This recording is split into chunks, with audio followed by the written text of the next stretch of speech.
I would tie the door to my wrist. So if the door opened, it would pull my arm and wake me up. So we did that the entire time. And then I always had a string with me. It was the one way, because that's how they rob a train. Is they open the door slightly and then just crawl in and start pulling shit out. Pull your arm up. Yeah, but as soon as they open the door, your arm goes up and you're fucking wide awake. Wow. That's crazy shit. So this guy was so paranoid. He lived on the 34th floor. He used to tie parachutes on his bags of cocaine. So if the cops came and he threw them out the window off the balcony, this is where it tastes your mind. But anyway, that's a complete different story. Here I am with this 60-year-old Cuban with underwear on, nothing else, and a gun, right? And he's walking around, and he's doing coke, and now he starts crawling, and he's running into a room, and he's doing blow, and I'm sitting there watching TV, and I'll never forget the song that was on. You know what the hot song was that week? Chaka Khan. Chaka Khan, Chaka Khan, Chaka Khan, let me rock Chaka Khan. And I heard that song over and over. I stayed with him for 4 hours while he's doing the best blow in Miami. And I'm sitting there like a fucking priest drinking fucking soda. Really? Eating sandwiches. And I'm dying inside. I'm dying to do this blow. And in the middle of all this, I hear, bah! The gun goes off. And he shoots himself in the foot. And I'm like about to faint from anxiety and debt. And his kid comes in and his wife. And they're like, what happened? And I'm like, he shot himself. I'm like, that's the 3rd time in 2 years. Look at his fucking foot. He shot himself in the ankle. It was fucking crazy. And the cops came. They already knew. Oh, what'd you do, Muñeco? You shot yourself again. Jesus Christ. When are you going to stop doing that shit? They fucking took it. It was like another day in Miami. Jesus and I'm Christ. like, oh, my God. Now I don't have a ride. Now I got to take a fucking $80 cab ride. There goes my fucking coat. Hey, Joey, will you walk me through your weight gain and weight loss through the years? So, like, when did you start gaining weight? The weight gain started 1995 in Seattle. That's when you started gaining weight. When I left Boulder, I was about 230. Really? Shoulders. I swam every day. I rode a bicycle around town. When I got divorced, I was a big North Boulder rec guy. Big. Yeah. Fins to swim, goggles, really? 3-4 times a week, master's swimming program. I loved it. So then when you went to Seattle, that's when you were with Josh Wolf no and Brody. No weights, car, no walking anymore. In Boulder, I didn't have a phone, so I have to walk to the payphone. When you text me, the walking disappears. It's amazing when the walking disappears. When I was an open micer in New York, I was Slim Jim Magoo, and you're eating in New York, right? You're getting the slice, you're getting the meatball hero in Harlem, because you're walking, you're movement, and it's all uphill. Do you remember what you used to call? Remember when I lost all that weight and I was walking around everywhere? I just walked to meet you. You remember you used to call it the DUI diet? He goes, he didn't drive, dog. Why'd you walk? And I go, I was just trying to lose weight. And he's like, what do you want to do? Did you get DUI? This is the DUI diet. There's different diets for people. And listen, when you take walking out of your fucking patois, you want to lose weight? Walk from fucking Studio City to Hollywood 2 times a week. I almost walked here tonight, and then I was like, "Fuck that." Oh, that's a hike. That's a hike. So wait, so then when you went to Seattle, when I went to Seattle in the beginning, I started gaining weight. I started fucking and sucking the stripper. Once you start eating pussy is when you go limp. That's the biggest weight gain in your life. Once that pussy's good and you're in love and you're eating bagels. Dude, I was 185 when I met Leanne. Yeah. That's the biggest. So when I met this stripper, here I am taking aluminum foil out of her asshole. I think I'm eating. I'm eating turkey burgers. I'm eating fucking 3 egg omelets for breakfast. 3 egg omelets? Oh, my God. This chick always had a yeast infection, so I had to keep my immune system up. You know what I'm saying? When you're a stripper, that yeast infection is alive inside you.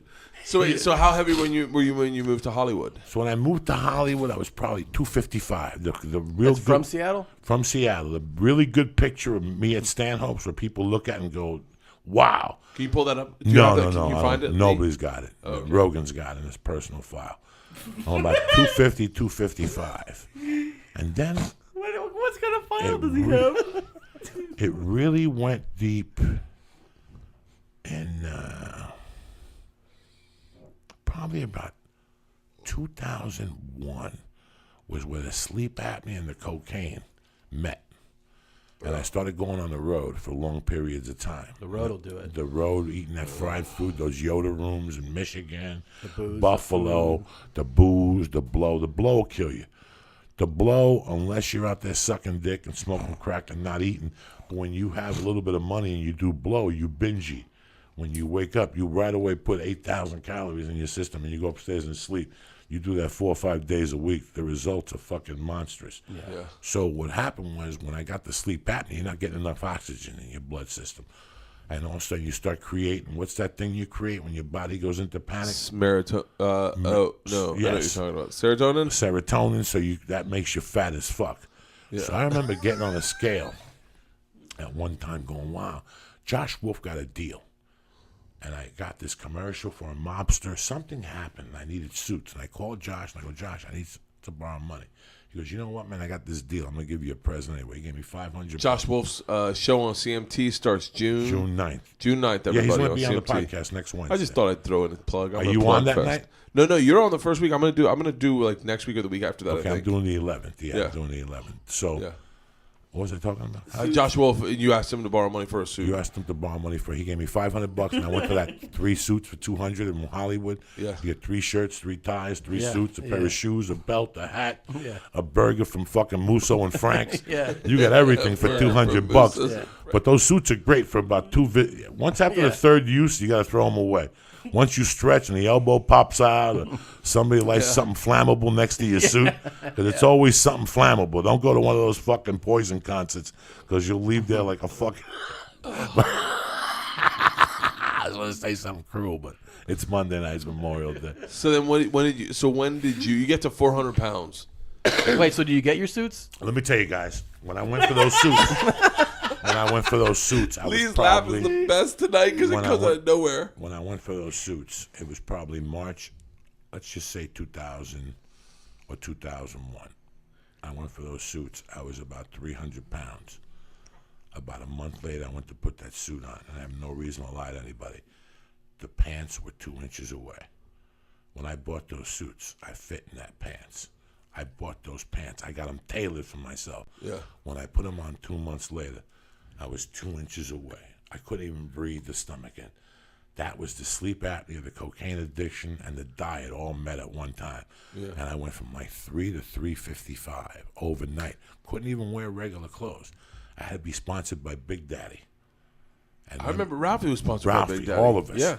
And he was sending me clothes. That's how I was living. I was taking my profits from comedy, snorting them, and I was getting clothes from Big Daddy. Yeah. Why buy jeans when Big Daddy would send you those sweats in the mail? It was amazing. Sweats are the enabler When to you're a gaining fat weight. fuck, yeah. Sweats are the friend that's like, dude, just No. one more time. How big? What year is your? And then I fitness? went to Houston for the holidays.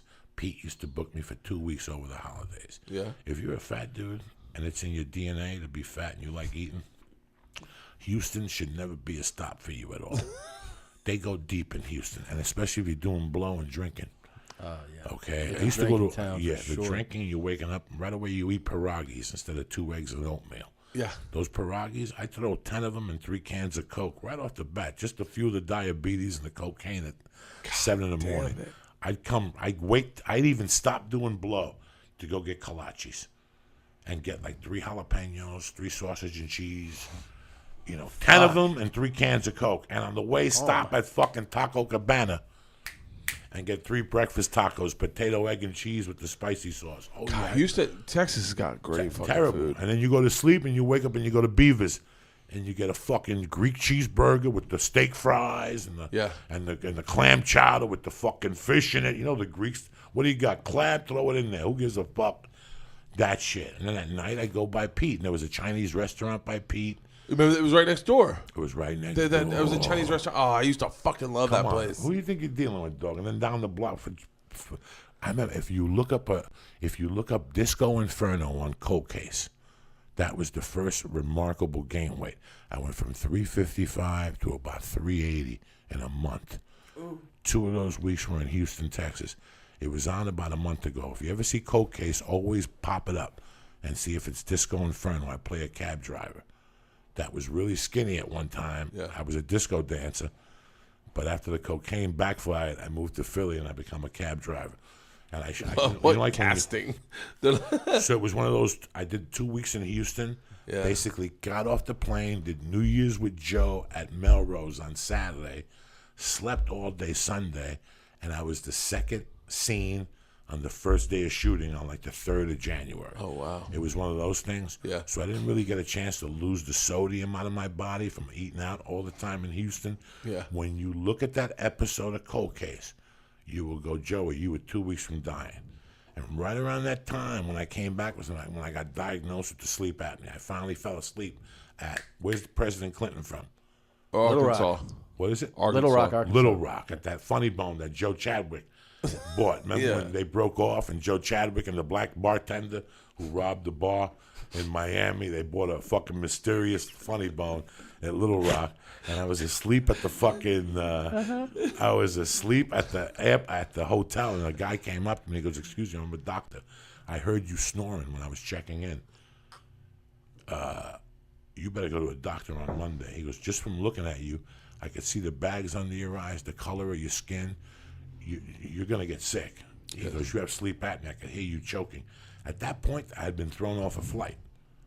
For snoring? Before the flight took off, guys, I sat down, I put my head back, and I started going.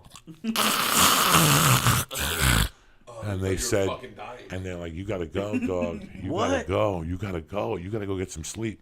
Wait a minute. Oh, my no God. airline person says you gotta go get some It sleep. was really bad. I was on United, and I think I had alcohol on my breath or something the night before. But no, I wasn't drinking that morning, but you could tell I was fucked up like the night before. You're not even a big drinker, so that would No, be but when I was doing blow, I threw down. Listen, when really? you do blow, oh yeah.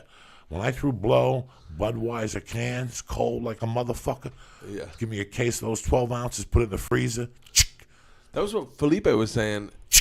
You gotta do, Tom. You gotta hang out with Felipe's part. I was listening to a part of it. It was hilarious. So that guy's so. But Joey and him are so authentic. Yeah, completely. Of course. I feel like. That's Do you why ever he's feel the like we're best. kids listening? I'm a total child right Yeah, here. like when Joey tells his stories, I feel like the two of us. What am I are going to just jump in with my fucking story He was- about the time I ate a sandwich somewhere? Like He was crazy, Felipe. Yeah. Like when he got down, he got scary down. Like he went to a different place. Like Really? Like Eddie Bravo Indian. But I got two good Eddie Felipe stories. One night we did a gig together, but he hung out to do something, and I bought a batch of coke. Well, I thought was coke. When I got to the hotel room, it was meth. It was up in one of those Merced, Yeah. oh, they're one of those meth counties. Yeah. and I did it anyway. You know me. Fuck it. If you know, it's here. What am I gonna do? yeah. Get back in the car and hunt it down? Fuck it. You know, that's what we got tonight. So you did And meth that I night. did it, and he got. I did 2 or 3 lines. I was fucked up, and he came back, and I remember that I must have smoked 80 cigarettes in front of him, like one after the other, watching a TV show. We left the door open, Imagine Joey on meth. and there was, oh my God, and there was a fucking female comic at the hotel that I knew. I remember saying in the back of my head, "I'm gonna go give her some meth dick. I'm gonna wake her up because my dick was harder than fucking hell." Why couldn't you just go to find more coke? Like actually find coke. Like you don't Because have to do the listen, meth. it took me an hour Did to you get bust the one of meth. those Joey Diaz nuts? Huh? I don't know what I did. Fucking tremendous. And another night, Felipe calls me up and he goes, "Hey man, what are you doing?" I go, "Nothing." He goes, "I'm in your neighbor. You want to take a ride?" I go, "Yeah." I knew what he wanted. This is when I just heard rumors, you know. Yeah. He had never done powder with me. He picks me up and I go to El Compadre. Like, let's go inside. We get a margarita. I get like $100 worth of blow. This is how bad I was. And he goes, "You ready to go?" I go, "Yeah." So he was under the impression I was going to give him some. Yeah. We get in the car. He starts the car. I start opening up packages with $1 bill. And I'm throwing him out of the car. That's like a shotgun snort. And he's by the third package. He's like looking at me like, "Where's mine?" I'm like, and I just threw it. And I opened up all 5 packages, did 20s, one in a row. And he goes, "What happened to mine?" I go, "I can't give it to you, my buddy. Drive me home." And he drove me home. I remember he called me 4 days later. He goes, "That was fucking crazy." That's how bad.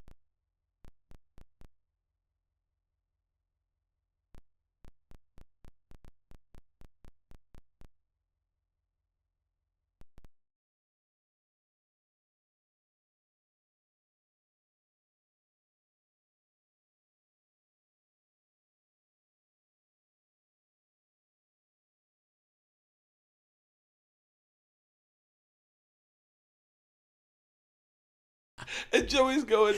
I would pay money to see that. Where is that? How does I have somebody no not fucking have that? idea. I want to find it. It's like Los Platanitos or something. Platanitos. El Platanitos. Yeah, and what was the? You guys had to do? Did you guys do stand up or just No. do panel? No, we did like a Spanish contest, like a ball throwing contest.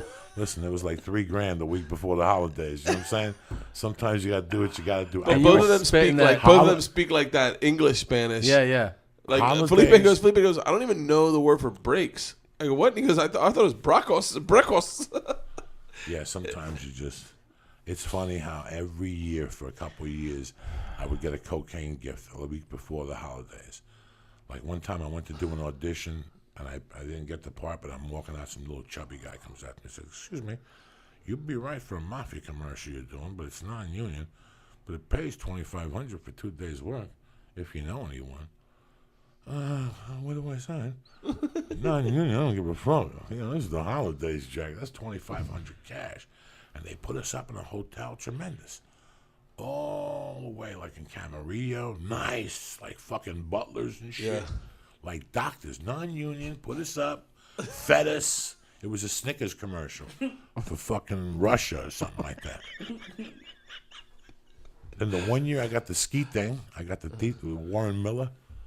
Every year they would pick, You did a ski thing with Warren Miller? oh my God, they would pick a comic every year, and it was a company out of Boulder that did skiing, and they would host a boat. Oh my God! Oh, you didn't ski? Oh, I skied. I skied when I lived in Colorado for real? 3 or 4 years. I loved it. I never skied in Jersey. That's not skiing. Yeah. That's Fear Factor. That's your shit. Trip tank, whatever the fuck that is. Trip tank. Killing yourself, on purpose. trip tank, There's killing only 3 yourself. states you could ski in and have a great time like that. Yeah. And it's Utah, Wyoming has great skiing, Colorado, Idaho. Idaho's got great skiing. What are we talking about? Soldier Mountain, Idaho. What are we talking about? Look at Lee. I have no idea. Me neither. Who gives a fuck? Lee, are you holding on by a thread? Yeah, pretty much. Nah, he's as tough as fucking nails. So what are we talking about I skiing? have no idea. I don't remember. I'm always fascinated by the path of your life. Like the weight gain and weight loss blows me away because I don't know. Tom and I deal with weight gain a lot, but I'll be dead honest with you. I've been getting on the road. I've been eating like shit and getting depressed the next day. Like going, this isn't the right way to do it. Listen, bro, as soon as I get my itinerary, the first thing I look at is the hotel, and I dial up the menu. Now, at least you have an idea. Listen, we're all savages, but you know what? Listen, you could eat 2 eggs, and you could have 2 pieces of multi-grain toast. It's the potatoes that kill you. You can have 3 slices of that Oscar Mayer center cut bacon. You can have 3 pieces of that for breakfast and live. A little fruit, that's normal. I love to eat the potatoes, and I love the breakfast smoothie like I had. And we all love that shit, but that's what kills you, bro.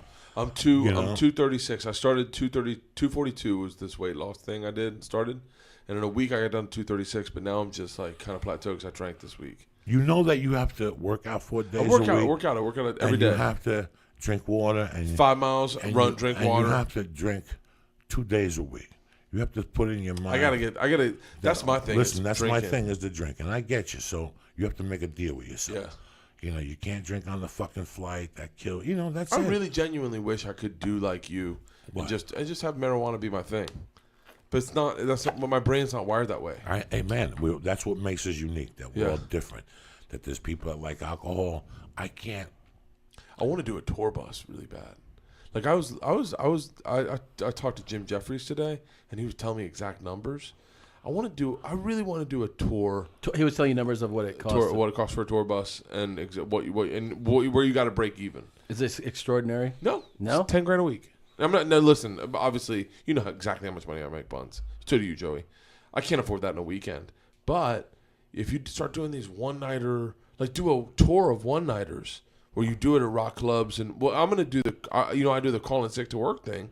So I was like, I could do that every day of calling sick to work. It doesn't matter what day of the week it is, as long as it's not Saturday or Sunday. Mm-hmm. And I was like, I really want to do a tour bus now, while I'm young, while I'm not young, but while I'm enjoying comedy. You know what I mean?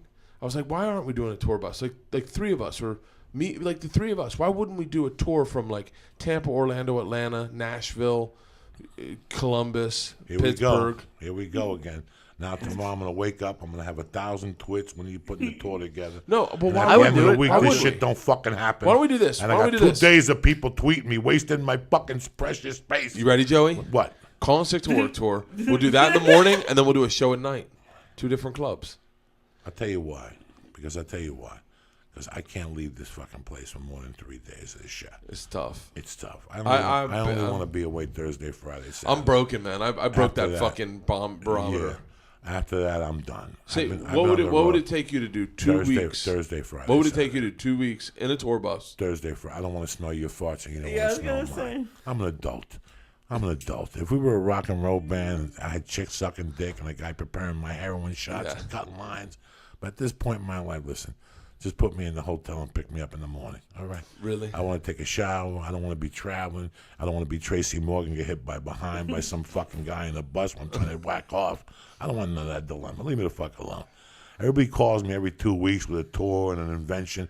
First of all, I don't like promoting on a nightly You basis. called me about a tour. Well, it wasn't me. It was the fucking all right. dude. All right. First off, I do not like the 3-night promotions in the city. What do you mean? 2-3 nights in a row on my Twitter. It just seems like a fucking whore. It's too much promotion. Yeah. Okay, it's too much. Then we got to make the Man of Steel retweet for us and all that shit. I don't have it in me to drive 4 hours. I don't have it in me to drink with people after a fucking show. I'm 52. I want to go to the room, have a cup of coffee, and pass the fuck out. I just don't have it. I wish I did. And to keep this up to par. Yeah. Because at the end of the week, this is the catalyst. You know, these agents is call it. you up and they and at the end of the week, then for 2 days, I got to rush this. Now I got to put somebody on I don't want. I got to do this. I got to do that. Now they stop listening to this, and my numbers go down for me to make chump change because I want to be Johnny fucking Elvis at 40 and live in a fucking tour bus. Yeah. You got a nice life. You go in Thursday, you come back Saturday. You're a fucking sadist, you know. You like this shit of going to a baseball game on Sunday. I couldn't sit at a baseball game on a Sunday knowing my wife is cooking. I can't do it. There's no club in the country that I want to work on a Sunday. Yeah. And that's your I dilemma. didn't know- I and didn't I your didn't know fucking dilemma. you had so many gold teeth. Oh, Oh, yeah. this guy's Johnny Pimp. You know Yeah. that? This is Jesus. Yeah. Are those new? No, they've always been there. yeah. I'm thinking about You look putting like these- fucking Edgerrin James. I think can't go about out. putting more in. I can't go out on the road, give you 3 weeks, and guarantee I'm going to give you 9 great shows. Right. Really? I can't do it no more. I I don't can't- want to ever burn out, Bert. I don't want to I see what burn you're saying. out That- 3 weeks. I don't want to be like these guys that's what it becomes. And then it becomes the end-all, be-all. And now you're 52. You got 2 kids. You got a mortgage. And this is all you got. You moved here to do something here. You didn't move here to go out there. If not, let's end it. Let's shake hands, move to Houston, move to Nashville, and cut your travel time. Yeah. You moved here to shoot a pilot on Thursday, to shoot the Travel Channel, to fucking pop an occasional movie or something. You didn't move here to go out every 8 weeks on the road, unless you're Bill Bert, selling out 18 nights in a row.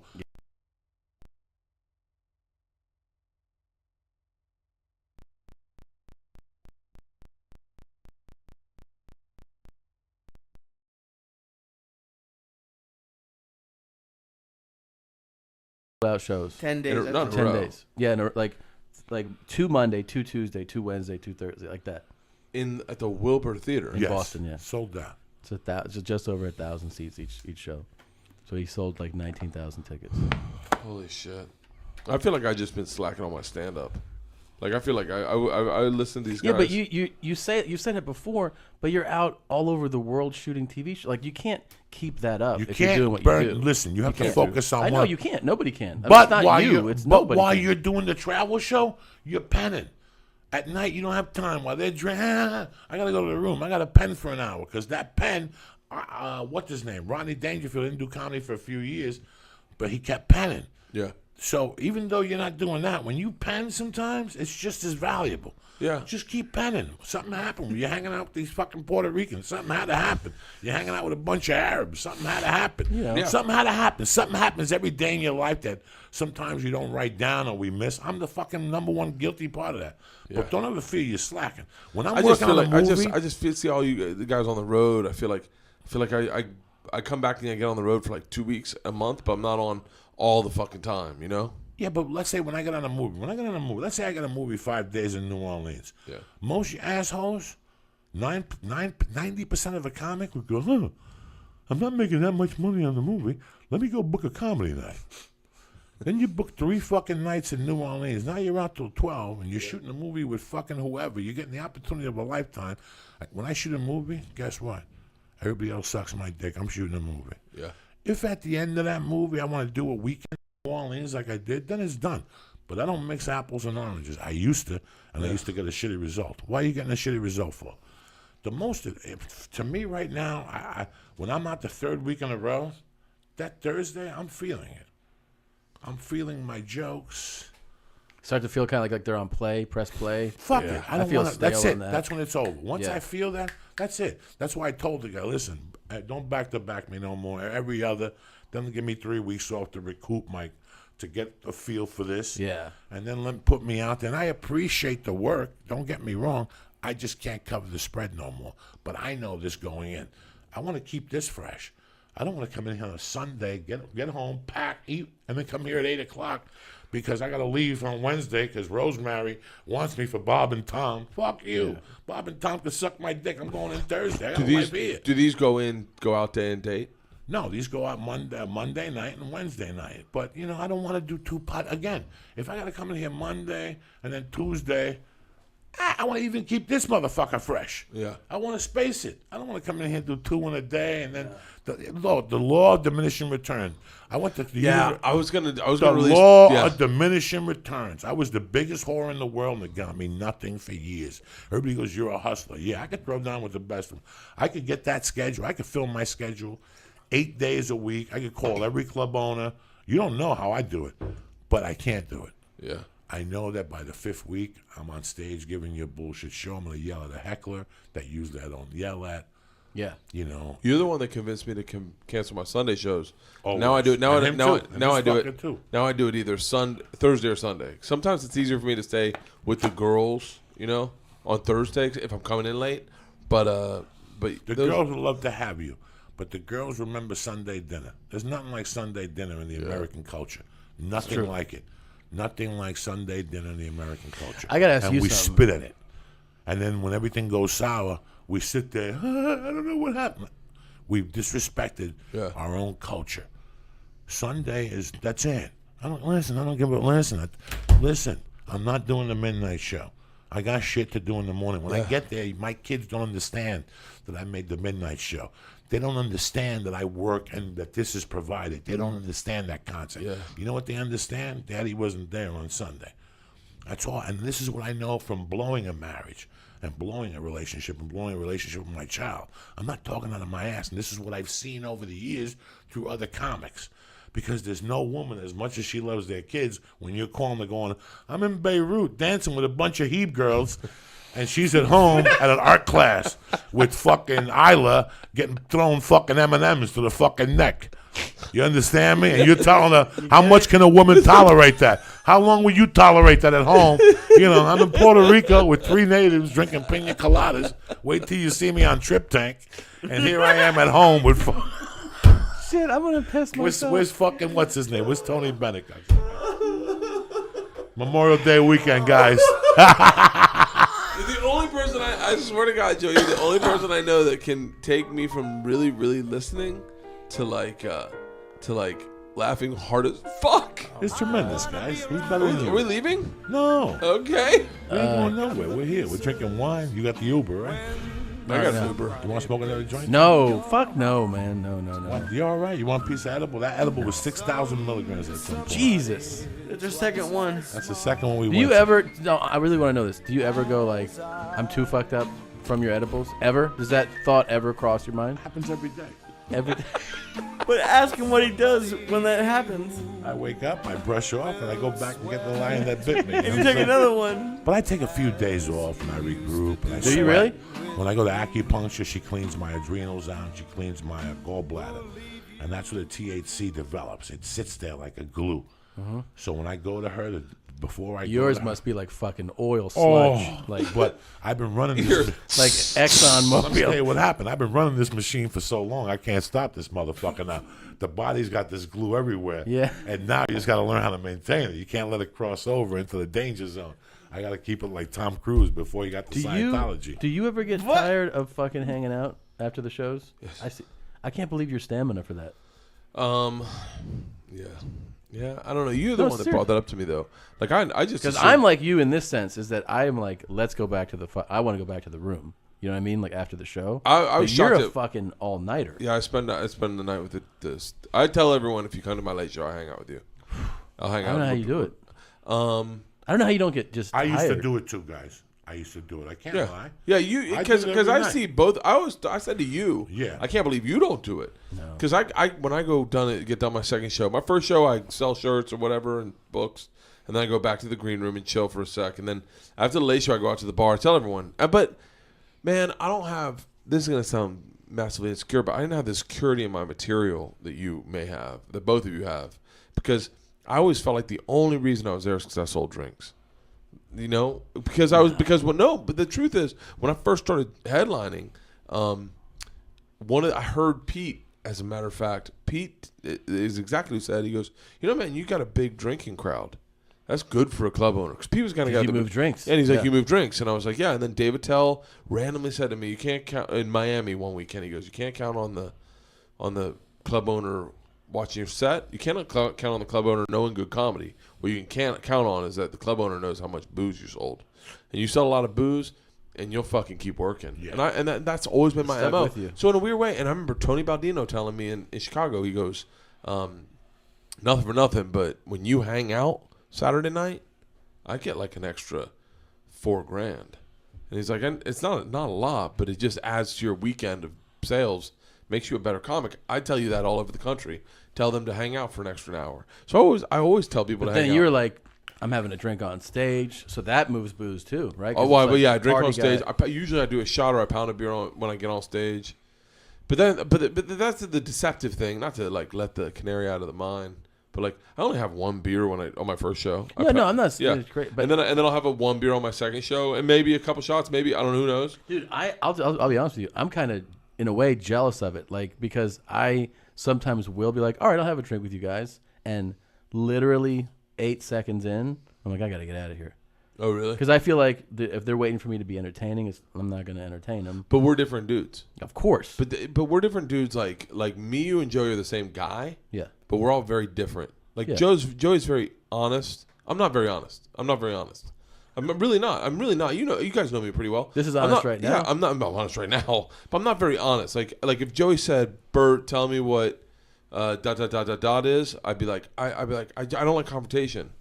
Like most of the times when I hang out with Joey, and I'm being dead serious, I kind of listen to Joey and let him tell me. Like remember when we first hung out that whole month? Like I kind of did therapy with you, but I would tell you things and then I'd listen to you very honestly. Like, but I would never confront anyone. You don't have a problem with confrontation, nor does Joey. I have less of a problem with confrontation than you do. Yeah. I'm not as comfortable with it as Joey. Joey has no problem He has telling no you what's problem. wrong. What's wrong? No, I was always very polite. No, yeah, Something yeah. happened the other night that I feel really bad about. What? And I told Lee what happened. I don't know how. And I felt bad because I know it's going to come back to bite me in the ass. It always does in life. It's the second show Saturday. We just take pictures with everybody. Hugging, the whole thing. And then me and Lee are like, let's go for a walk. And I call Lee, and Lee's at the buffet with Talking Lear. Who? A friend of ours. A Twitter guy. Security, the main man. And they're hanging out, and I'm sitting there by myself waiting for him, and I'm at the sports book. Am I drinking? Not at all. Yeah. I think I have a water. And I'm watching whatever is coming up on the sports book. I'm watching pieces of the UFC. I'm watching the baseball game. And like when you're just, I don't know how to say this, when you're just in a fucking, you're in a zone? What do Gentiles call it? When I'm Gentiles. decompressing. Yeah, decompressing. I Yeah, was yeah. just decompressing Yeah. after the show. Winding down. Winding down, and you don't know where your mind is at. Your mind is nowhere. And that is a great, the best feeling. The only thing that is a true pleasure to comics is decompressing after a show. Is so great. So in the middle of my decompression, a guy comes up to me and goes, hey, you're the comic, man. I was going to go see you, but I didn't know who you were. Right? And, nice to meet you, sir. Yeah, maybe come tomorrow night. It's a 7:30 show. I'll put you on the list. Yeah, but why should I come anyway? It says you in the movie Grudge Match. That's a really shitty movie. But I don't have to tell you, you were there. I mean, I'm a boxing writer, and as a boxing writer, I mean, De Niro should have been beat up, and I'm sitting there, all right, and he goes, so his wife is in the midst. She's like laughing, like giggling at like my husband is so witty. Yeah. And I'm sitting there, guys. I'm 52. Okay? I've heard it all, and I've eaten a lot of shit in my life. And I made a promise when I got clean off coke, I wasn't going to eat shit no more. At no level, whether I was in Hollywood, on a set, an agent, a director, I'm done. They're fucking thieves without guns. I was a thief with a gun. I don't have respect for a thief without a fucking gun. So this guy gets close, and he goes, that's my biggest problem with comedians. That whenever I bump into them and I talk to them, they're not funny. He goes, I've been sitting here for 8 minutes and you haven't said one funny thing to me. And I look at him straight in the face, guys, and I go, why don't you take a fucking walk? Take a fucking hike. He thought it was a joke. He's like, oh. And his wife and they're like, and they're like, I don't have to go any. And I'm like, take a fucking walk, guy. I'm sitting here minding my own business. I ain't bothering nobody. I just did a show. I just took pictures. I'm just sitting here minding my own business. You got to come and insult me. You know what he says to me? He goes, I can basically do whatever I want. And he starts giggling again. And I go, do me a favor. Because he started, like, protecting himself, like just trying to talk himself out to the hole. And I wasn't even having it, guys. There was no apology. Listen, take your bullshit somewhere else. And I told him, take a fucking hike. And he stopped me. He goes, are you serious? And I go, get the fuck out of here. And he looked at his wife like I was a Martian, and they just walked away. I didn't want confrontation. What is that? Yeah, Is that confrontation? No. I don't know if that's confrontation. But you feel badly about that? He was older than I was. I was raised to respect people with white hair. No, that guy's an asshole. And then I thought about the Joe Rogan thing 10 years That guy's ago. an asshole. Old people are assholes that grew old. Yeah. I thought about that right away, and that made me feel a lot better. But that's not the school of thought I was raised. No, you didn't do anything wrong. You shouldn't feel that. Now, is that confrontation? No.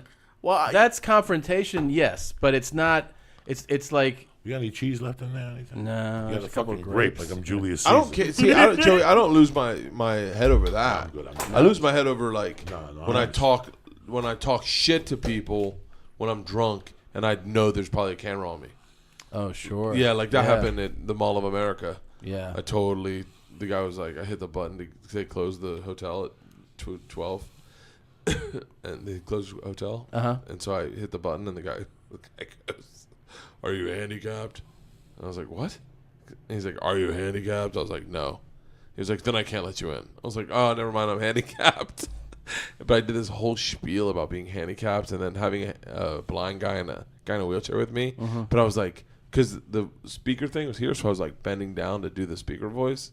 And I came around the corner, and the next, like, the guy was like, were you the guy with the handicap guys?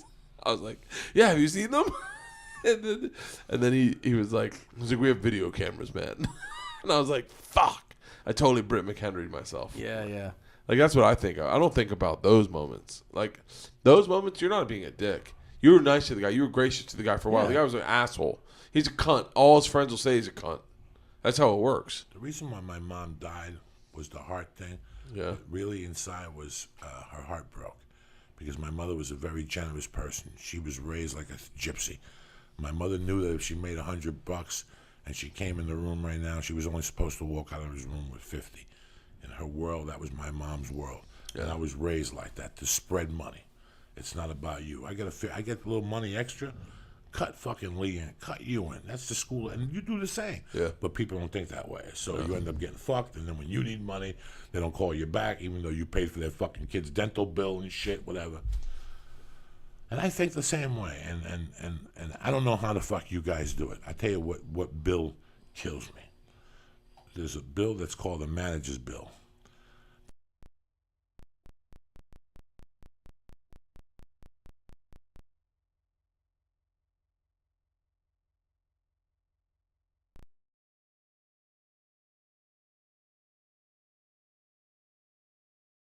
Grab your pen and you're like, what?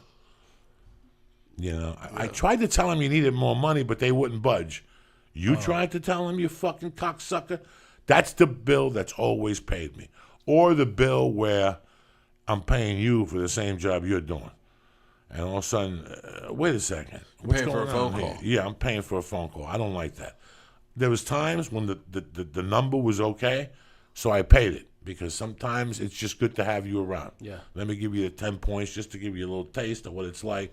But they don't appreciate it anyway. So the other day I got a call and some guy says to me, hey, I got an offer for Josh Wolf. What do you want to do? And I go, not for nothing. You're not theatrical. He goes, yeah, but they sent me the offer. I go, no. That's theatrical. And somewhere on the line, that guy is going to go home, and he's going to see that, and he's going to go, where's my 10? Yeah. And I'm going to have to pay him 10. And I hung up, and I felt bad the rest of the day. Is that confrontational? Where I come from, that's telling people. But in L.A., when you do that, you get on the fucking shit side. LA's a weird place. People That's don't a like weird talking to side. you in their face, I think. You know?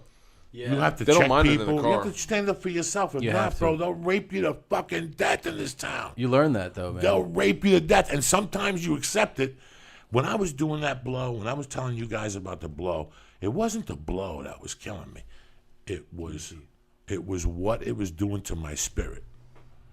I was letting things go because, you know what? If I yell at Bert, the cops are going to come, and I'm not going to be able to do that package I have tonight at the house. And who gives a fuck if Bert humiliates me? As long as I can go take that package. You know, that's how I thought about agents and people in the industry. And when I stopped doing the blow, that was the thing that got me past it. That if I stop doing this blow, I'm going to act how I was raised to act. When So somebody- that's how you act now. when somebody steps out of line, just a fucking fraction, I got to nail them. Yeah. Because I don't want it to grow. I'd rather not even let it fucking grow because in my world, that shit festers in me. And then one day, it's like when people send me text messages. Okay. I've never sent you one. I've never It's sent like you when one. people, and I tell, like Ralphie had a thing about leaving me messages. And I go, Ralphie, what's the story with the 8-minute message? Go, you know. There's no need for it. I kept telling him and telling him and telling him. And one day he caught me after I just got cut off by an Asian guy. So what happens? Now it's your fucking bad day. Now I pass it on. And people are like, what the fuck? How are you talking to me like that? I warned you 10 times not to leave me a message. Yeah. And you kept doing it. Today's my bad day. Now you're going to get I've been dumped. yelled at twice by Joey for I've been being, yelled at being once. on an Thread email messages. thread. No, Oh, but I didn't start the thread. That I don't just- matter. Don't follow it, That's it. cocksucker. He yelled at Go me to a the lot, bathroom. so So I'm we gonna can break go to your the bathroom. fingers. I'll give some shout outs and we'll move this captain along here. Let's give some shout outs. Are we? Is the show over? No, How long have we done? No. We're doing what we're doing. I don't even know how long we've been on. We've been Lee. on for however. Fuck it. Let me give some shout out. Main shout out goes to my main motherfucking Vegas, Mr. Talking Lair, running fucking security this weekend. Also a big shout out to my man Matt Baltasar, always there for us. Lyricist for hire. Bobby Sharon and Crystal. Greg and the Asian princess up there in Seattle. Laura Cobain, Keith McCabe, Jordan Lee, you bad motherfucker, and my man Andrew Southern, guys. I love you cocksuckers. So it was funny when we came in here tonight. Yesterday I got an email when I woke up. It was the 10th anniversary of the release of The Longest Yard, the one I was in. That fucking, right? Is it May 25th? Does it say it? Yeah, that was Labor Day weekend. So it was funny. It was on last night on TBS. And then today I was talking to Lee and I told him to put it on, the beginning of it. And that's where we're at. So I don't know if you guys give a fuck. I really don't. I want to give a shout out to my Give a main shout out man. to that store we went to. Which one? Oh, Sunset Herbal. Sunset Herbal. Let me give a shout out to my man. Oh, can I give some shout outs? Yeah, give a shout out. I want to give a shout out to the top. Never mind. Never mind. I just realized what I was doing. New podcasts are out. Felipe Esparza, Owen Benjamin, and Jason Ellis this week. That's already up there. Go get them.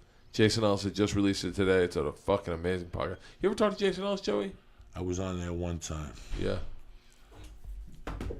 Yeah. I had a really good time with Lee this weekend in Vegas. I was talking about it when I walked in here, that sometimes you forget. How much longer are we going to podcast? 'Cause I Who can the podcast for a while. I don't know. Who the fuck knows? I gotta go in a minute. Hold up, We 10 gotta go. minutes. Relax. Fucking long day tomorrow. He's got a long day tomorrow. Well, how Relax, bad 10 is your day minutes. compared to mine? It's probably bad. Why? What do you got to do? So I'm he's going to shoot shooting a pilot. He's a got to pilot prepare. Wednesday. Oh, for who? He couldn't do it for True fucking TV. True TV. Come on, Come on, man. I This got a guy's- pilot with fucking History Channel. This guy's Wednesday? No. this guy's I got a next fucking meeting. Seinfeld. Leave him alone. Why are you picking on him for? You know what I'm saying? I had a really good time. You ever do something, Bert? Yeah. And I forgot about this quality of life. You ever do something with the girls and they have such a good time Yeah. that no matter what's going on in your world, just seeing them have a good time makes your dick hard. Like you're like, this is amazing.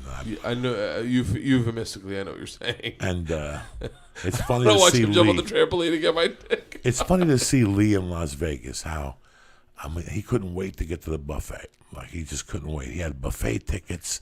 So, wait, do you take Lee with you on the road? No. I just took him to Vegas because I wanted to tape the sets, and I know he enjoys it. What's the difference? They're going to give you a room anyway. He drives out. He has a good time. You know, it's called making somebody's weekend. You know what I'm saying? Like, Yeah, you just yeah, go, yeah. what the fuck? I got a room. It's not like I'm to Switzerland. He goes out, you know. So I go, Lee, you want to go to Vegas? He came, and it's weird. I ask him because I forget about the fun normal people have. Yeah. Like, I'm damaged goods. I got damaged by the blow. Everything around my life early on at Lee's age was surrounded by getting my dick sucked and doing blow. Nothing had become fun. You know what I'm saying? I could stay in a closet with an Asian chick just doing blow and fucking. And to me, that was the best thing. You guys could come to me and tell me how you went to an art exhibit. I would rather have done that though. What? No, you wouldn't have, cocksucker. You would have got scared and cried. And you would have never fit in a closet, The Lee. fucking Asian chick had a big clit. It had to be a walk-in closet with tons of shoes. But it's so funny how much fun I had watching him gamble and It's like a child. eat fucking. We had the best strawberry shortcake, like New York style, like old school. That was just sensational. Lee's got a blessed life. You Lee's gotta, a you gotta funny love guy. it, Lee. He was eyeing the strawberry shortcake the entire weekend. Every time we'd walk by, he'd like look at it. He'd talk to the baker about it. How much do you love that? How much do you love what you do for real? That's the best thing ever. He Well, is a I don't know good- what's going on with the mics. He has a good time, man, and it's Yeah. funny when you. No, it's so cool. I'm saying I love to hear that somebody loves. You love it, right? Hell yeah. Yeah, it's the best. It's got to be, you know, in a weird way. It's like, I know you. I don't have to. I'll speak for you, Tommy, but like, I know that we both feel blessed to know Joey. Oh, 100%. But we I'm also blessed feel to know you like, guys. but in a weird way, we feel like we've earned the right to know Joey. Yeah. Like No, but like no. I I'm blessed always, to I know always, you guys, No, man. I always feel like I don't feel like I always one of my favorite you stories is when you call one night and you go, what are you doing? And I was like, nothing. I'm sitting in the front yard with the girls. And you go, I'll be over in 5. And you and Terry and Mercer came over, and all the girls were in the front yard, and me were sitting on Adirondacks, and I honestly thought, I was like, I'm really lucky to have this moment, like a fan. But then I went, in my head, I remember thinking, he's my friend. Like, because I remember I wanted to take a picture of it, because that was so cool, and Instagram it, like a fan would do. Yeah. But then I was like, oh, this is my friend. I guess I shouldn't do that. You know, like I should just hang out with him. But it was so fun that our kids were playing together, and my daughters love watching her. And so, I feel like Tom and I'm lucky to know Tom, but I feel like I've earned the right to be his friend. I feel like I've earned the right to be your friend. It's got to be great to be Lee, who kind of, you know, came from out of nowhere, and all of a sudden is like it's accepted 100%. I get a kick out of Lee. Like when he gets high and he starts laughing for no reason at all, it makes me laugh hard as fucking shit. Like when you said he had 2 boys, they're like, and Lee lost it. It's gotta And be we all fun. got along. And we all got along. Except they didn't at all. Yeah, I felt that. I knew that thing. Like, well, I felt it with you too. Where like, cause I opened, you know, I would MC shows that you were on. So it's like, oh, I know this guy, but like, you know, can I call him like a peer? It takes like years to get to that point. You know what I mean? And then you saw me get slapped in the face, and you were like, I was like, this guy's a bitch, man. No, but then with Joey too, I met Joey, and I was like, it's like a fucking tornado of a human being, right? yeah. And then I go, Please. like I can listen, but like, can I call? Like it took a while to be like, yeah, like earn the right to like call somebody, right? Or like, Yeah. You're kind of like intimidated and / like impressed by them. So you're like, I got fucked over by. Nah, I shouldn't say fucked over. I was just like, Are you leaving, Lee? No, he's putting the air on. Two comics kind of like used me to get something for themselves, and I felt very used. I never felt like that in a very long time. They did what? It's not even that bad. I made more of it than it really is because I was drunk when it happened. But they used me to get information, and I got fucking pissed. Where's the top part of his body? That's when he gets going. That's when he comes back. Look. This is for your fact. Look at his face. Look at his face. Look, there goes the cord. There goes the... Look at his face.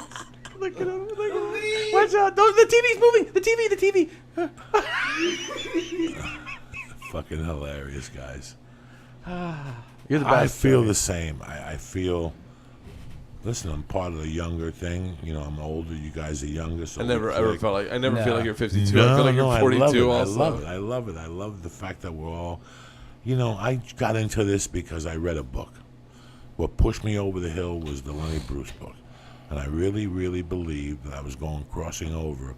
This is what I believed in my heart, guys. I really believed that I was crossing over from being a criminal to joining like a biker gang. Like when I became a comedian, I thought I was joining like a secret society. Okay, this is what I really believed. And I thought that we really had each other's backs. I thought that this was the end-all, be-all. Yeah. And then you go on the road and you meet some dicks at some of those Yoda rooms and some It's of those dude. tribble rooms. I just almost sucked that. I'm opening another bottle of wine. How soon are you leaving, Buns? I'm leaving. I got it. Look, I really do so- have to go. Why? But I don't want to go. Why? But What the fuck? He's cracking open a bottle of wine. Where you going? Another 10 minutes. 10 minutes. What the fuck?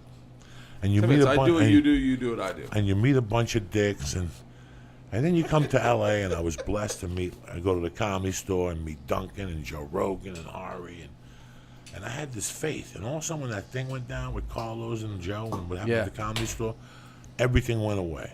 I saw a comic for what he was.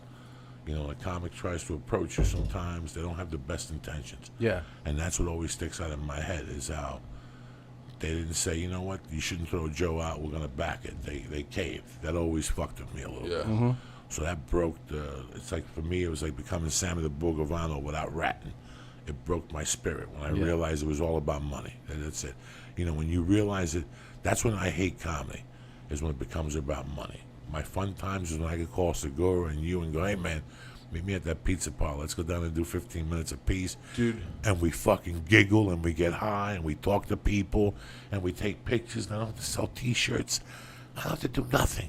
Yeah. I can just be myself. It's when you're counting heads and this guy robbed you last time.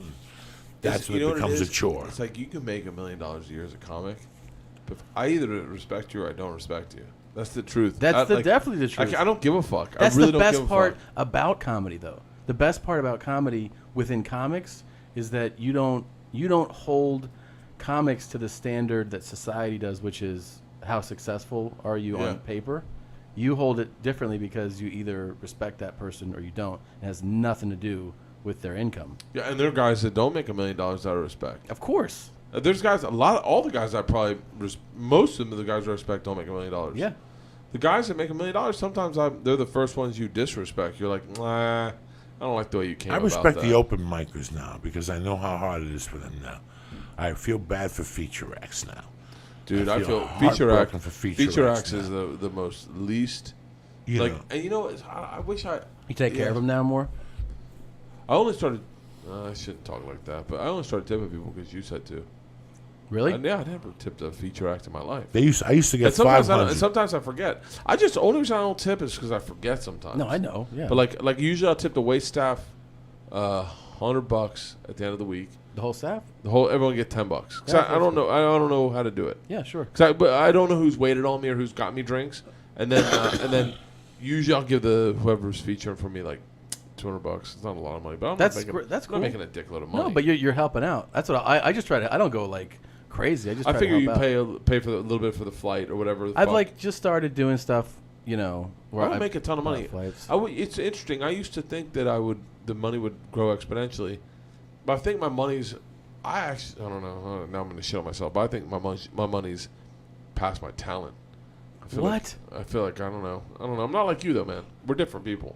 You believe more in yourself than I believe in myself. Come on. Nope. That's I promise not. you that. That's not true. I promise you that 100%. That I believe more in myself. I've had more conversations with your wife where I know who you are more than I know who I am. 100%. You believe more in yourself than I believe in myself. 100%. Where do you see your Dude. shortcoming? Because I see We you as shouldn't do this on somebody. a podcast. We just talk This on is the a great phone. podcast. No. You believe in your worth more than I believe in my worth. Like if someone said to me, in all honesty, if someone said to me, man, we'll have to get into a dollar number to prove this. But like, I know for a fact that you believe that you can go out and do rock clubs and you'll sell them out. I would never believe that myself. Yeah, I just but- would assume I'd get there and no one would be there. Well- I would never believe that. I don't believe in myself at all. Yeah, but I had the same panic thought before the show. Right. And then you get there and it's all right. And you're like, oh, cool. Like Yeah, it but worked I out. would have never done that. But you could do it. If I could, I still would never do it because I'd rather a club fucking wall it for me I got you. and know that there will be people there for me to perform in front of.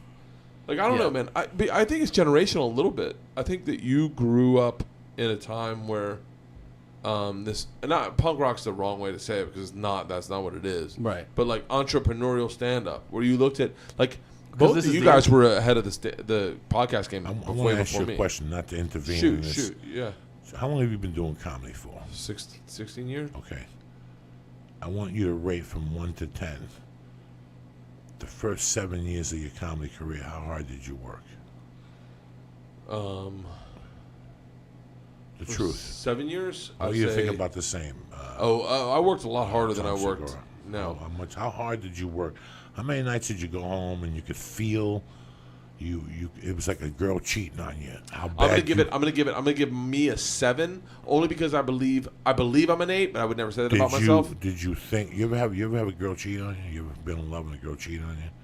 You know what that feels like? Yeah, of course. horrible Yeah. feeling, yeah. Is that the feeling you had when you wanted to be that good in comedy? Did you ever get that frustrated? No, of course, yeah, After of course. when you're 5th or 6th year, then you should always value your worth. I didn't do a lot of things. I didn't go to Montreal. I didn't do Letterman. I haven't taped an HBO special or special at all. But I know one thing in my career, I worked. Yeah. I fucking worked. I've been on buses. I was telling Lee, I used to take a bus from here to El Paso as a feature act. Then from El Paso to New Hampshire. What? Take the Southwest. That was the cheapest flight available.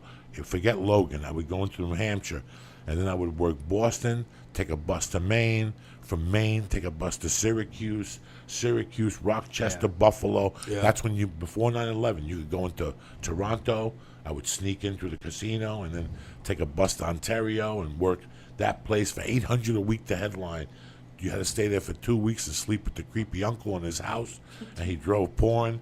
I told her he drove fucking hookers at night, the retarded brother. You have no fucking idea. Taking buses between Rochester, then coming over and going all the way to New York and doing Rascals and doing the city clubs and getting fucking bombing, and then taking a bus to DC Improv and getting fired because the headliner wanted a clean feature, and then taking the bus to Myrtle Beach, then getting a flight on like fucking Spirit Airlines for $2 to Miami and doing the Improv for 2 weeks. And then doing Uncle fucking Funnies when it was in. Well, funnies. That was a dump. Boca? That Boca? fucking hole. What was the name of it? In Boca. No. Uncle Funnies was Dorfman's first club. I thought it was in Boca. No, it was right outside where the Dolphins practice. Where do the Dolphins practice? In that facility right there. But that was the roughest week ever. And then he had the other one in West Palm Beach where I got high with the chick from Night Court. And he fired me. Dorfman told me I couldn't work that club no more. And he spread the rumor that I was doing blow. And it was because I The brought... rumor. Yeah. The Fuma, whatever the fuck it was. Davis? Huh? Davis, Florida? Davie, Florida. Davie, Florida, Davie, you Florida. jackass. What the fuck you think you're dealing with? Some novice guys? I would bust it everywhere, and I would call Yoda the whole time. Going, I've "You have never done a Yoda You have run. a I fallout. kinda You have a wanna do a fallout. documentary You have a of- fallout. of You have a like- fallout. And I would take buses to Michigan, inside Indiana, Wisconsin. I worked for that guy when he pay you with the gun on the table in Minneapolis. Oh, Milwaukee. Milwaukee. That Oh, I know fucking who you're jerk talking off. about. JD. JD from the fucking biker gang. Why would he have a worked for gun that on the guy. table? Oh, my He God. was a gangster. How did you man. handle the gun on the table guy? I handle people going on tables It's all the Joey- time. That's what I'm Joey, saying. yeah. You're Joey I didn't Diaz. even Wait, look did at you it. work for him? No, I never worked for him. But I worked for tons of JD. stories. You heard my story, right? There was two people who put forget. guns out. Him and the jerk off from New Mexico. Chicago. No, the guy from Chicago. Which one? Brant. Oh, he put that Brandt gun? used to put a gun on the table before he paid. Riddles? Fuck Riddles, him. and he put a That gun on the motherfucker table. was a check and then he bouncing go, motherfucker. and then we said to me one time, he goes, "What do you want, cash or check?" And I went, "Oh." In my head, I thought it was more certified we get a check. I go, check, definitely check. And Leanne goes, why the fuck would you get a check, get cash? I know This that. check's going to fucking bounce. It bounced. Yeah, it bounced. It bounced. Or It no, fucked maybe up. it didn't. I don't remember. But I think Caparulo's bounced, and that was the beginning of the end. what were we just talking about? Guys with guns. JD's. So we go into JD's is the Jameson Comedy Tour. And right. it's me, Steve Byrne, Danny Bevins, and Billy Gardell. And the second we roll in, I'm closing the show because I'm the loudest of the group. And so JD says, I don't know that guy. He's not closing. Billy Gardell's closing. And Billy is the guy, for you guys that don't know, is the guy on Billy Gardell. He's on Mike and Molly. He's Mike, not Molly. And so he's like, yeah, don't worry. Bert will close the show. He says, no, I don't know who Bert is. You're closing the show. He fucking hated my guts until the very end of the night. Last week, someone said he was in the outlaw biker gang. Right. JD's had a stroke, I think. Yeah, he died. He's He's in bad shape. He's in bad shape. Yeah, he's a good guy. I liked it. So we go out to the thing, and I said, so JD, you're an outlaw, huh? Which you don't say to a biker. And he goes, excuse me? I said, you're the biker gang. Outlaw? Like, I'm being such a fucking guy in a movie. Yeah, you're in the biker gang, the Outlaws? You're the And square guy. And he was like, what do you know about the Outlaws? I said, my dad represented them in Florida. I said, Slowpoke and Lefty? And JD goes, you're Al Kreischer's kid. What? I swear to you. And he goes, are you fucking kidding me? God damn it. We come in the office. You be that little kid. That's you? I said, yeah, in Tampa. There's a bunch of guys that got arrested in Jacksonville on this big case. My dad represented them. And my dad would talk about the fucking biker gang. And I remember the names. Lefty Your dad and knows some Slowpoke. unsavory shit about these guys, for sure. And this guy went, are you fucking... And he started bringing motherfuckers over. I remember it was snowing because he had an Escalade. Do you remember that? And it was always clean as fuck. And he was like, come on over. He goes, this is, his dad was a lawyer for the fucking Outlaws. And I remember, and then all of a sudden next week I got an offer to do a weekend there. $1,300. It was $1,300 for like fucking 7 shows, I want to say. And you had to stay at that condo. I know. We stayed at a hotel. I didn't go back. My God. I made a bet with the bar staff that on Sunday I'd make $100 for tips and everyone. I promised them. And I said, if I'm wrong, you guys all have to get naked on stage. But if I'm right, I'll get naked on stage and you can take a picture with me. And I was wrong. They didn't make $100. And JD goes, take your fucking clothes off. And I was like, it was like a joke bet, JD. I was trying to raise their tips. And he was like, take your fucking clothes off. So there's a picture of me naked on stage with everyone from Joker or something, whatever it was called. Comedy Club. What was it? I don't know. I don't fucking know. What are we worried about? That's how I Semantics. value. That's when Tom, I. don't get no. That's Why? I do. That's when I feel. Listen, What's brother. 15 Good minutes? luck to you. Thank you, brother. Let us know what time it starts, Tom. What night? When does this pilot premiere? Oh no, I'm just going to shoot it, so I don't. What's the premise? It's about me and Christina. Oh, seriously? Yeah. Is it like scripted? Yeah. Should be fun. Nice. Yeah. You know, for months, people started hitting me up, going, "What do you know about it?" And I didn't even know. Yeah. And then somebody told me, True TV, listen, man, you paid your dues, you deserve it. Thanks, I buddy. ain't mad at you. Go get your fucking paper, cocksucker. Tom Segura, it's your mom's house. Christina's podcast is That's Deep Bro. Yeah. That's Deep Bro's rated higher than your mom's house. You know that, right? No. Yeah, always. Really? Your mom. That's Deep Bro is one of the highest rated comedy podcasts. It's a great one. I've had people that don't do my podcast Yeah. say how great that podcast is. You know what is really funny? We'll do the podcast live, your mom's house live. Yeah. And people will come up to us, and I'll be like, "How's it going? Thanks for coming." They're like, yeah, "I really like that Deep Bro more." I'll be like, "Thanks a lot, man." And then they'll be like, "We came out kind of hoping to see that." I'm like, "We didn't advertise that. Like, you're telling me how disappointed you are? Yeah. You wanted to see a different movie? Like, it's." So we told you where you were. Be seeing. honest. When was the last time you guys 69'd? 69. I'm gonna be honest. I know that it was I'm gonna say 6 years, at least 6 years. No, it's not that long. 69. Yeah, it's not that long. No, it's been a while, but not that long. The sex position? 69. Yeah. Why are you asking personal shit with his wife? What's the matter with you? So he's fucking Bert. Because we were talking about 69. Look, you were talking about 69 and earlier. Here's what's important, man. What? June 11th, I'm at Stand Up Live in Phoenix. Oh, shit. Are you? Yeah, and June Are 13th. you going in to do just one show. One night. One night. What He's night? a savage. Huh? June What 11th. night? June 11th, Thursday. Wait, It's a Thursday. Okay. Are you going in to do press that morning? No, I'm just flying in that day and doing the show. Do press that morning. Do that. You think so? KPWD. All right. KUD